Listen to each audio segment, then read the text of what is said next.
Hello दोस्तों, Bhuvika story world में आप सबका स्वागत है। आज की हमारी स्टोरी है अहंकार करने वाले का जीवन में क्या हाल होता है। एक समय की बात है, एक गांव में एक मूर्तिकार रहता था।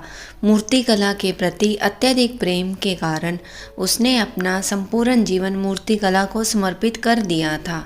परिणामतः वह इतना पारंगत हो गया था कि उसकी बनाई हर मूर्ति जीवंत प्रतीत होती थी।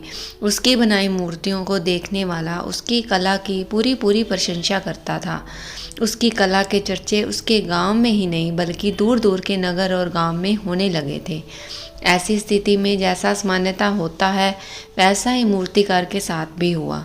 उसके भीतर अहंकार की भावना जागृत हो गई। वह स्वयं को सर्वश्रेष्ठ मूर्तिकार मानने लगा। उम्र बढ़ने के साथ जब उसका अंत समय निकट आने लगा तो वह मृत्यु से बचने की युक्ति सोचने लगा। वह किसी भी तरह स्वयं को यमदूत की दृष्टि से बचाना चाहता था ताकि वह उसके प्राण न हर सके। अंततः उससे एक युक्ति सूझ ही गई। उसने अपनी बेमिसाल मूर्तिकला का प्रदर्शन करते हुए 10 मूर्तियों का निर्माण किया। वे सभी मूर्तियां दिखने में हूबहू उसके समान थी। निर्मित होने के पश्चात सभी मूर्तियां इतनी जीवंत प्रतीत होने लगी कि मूर्तियों और मूर्तिकार में कोई अंतर ही ना रहा। मूर्तिकार उन मूर्तियों के मध्य जाकर बैठ गया। युक्ति अनुसार यमदूत का उसे इन मूर्तियों के मध्य पहचान पाना असंभव था। उसकी युक्ति कारागर भी सिद्ध हुई।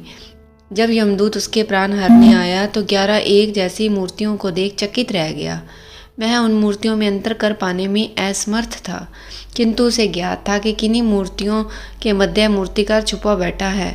मूर्तिकार के प्राण हरने के लिए उसकी पहचान आवश्यक थी। उसके प्राण न हर पाने का अर्थ था प्रकृति के नियम के विरुद्ध जाना। प्रकृति के नियम के अनुसार मूर्तिकार का अंत समय आ चुका था। मूर्तिकार की पहचान करने यमदूत हर मूर्ति को तोड़कर देख सकता था, किंतु वह कला का अपमान नहीं करना चाहता था। इसलिए इस समस्या का उसने एक अलग ही तोड़ निकाला। उसे मूर्तिकार के अहंकार का बोध था, अतः उसके अहंकार पर चोट करते हुए वह बोला, वास्तव में सब मूर्तियां कलात्मकता और सौंदर्य का अद्भुत संगम है, किंतु मूर्तिकार एक त्रुटि कर बैठा। यदि वो मेरे सम्मुख होता तो मैं उसे उस त्रुटि से अवगत करा पाता। अपनी मूर्ति में त्रुटि की बात सुन अहंकारी मूर्तिकार का अहंकार जाग गया।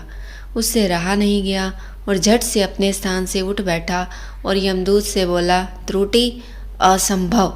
मेरी बनाई मूर्तियां सर्वदा त्रुटिहीन होती हैं।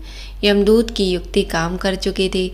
उसने मूर्तिकार को पकड़ लिया और बोला, बेजार मूर्तियां बोला नहीं करती और तुम बोल पड़े। यही तुम्हारी त्रुटि है कि अपने अहंकार पर तुम्हारा कोई बस नहीं। यमदूत मूर्तिकार के प्राण हर यमलोक वापस चला गया। अहंकार विनाश का कारण है, इसलिए अहंकार को कभी भी खुद पर हावी ना होने दें।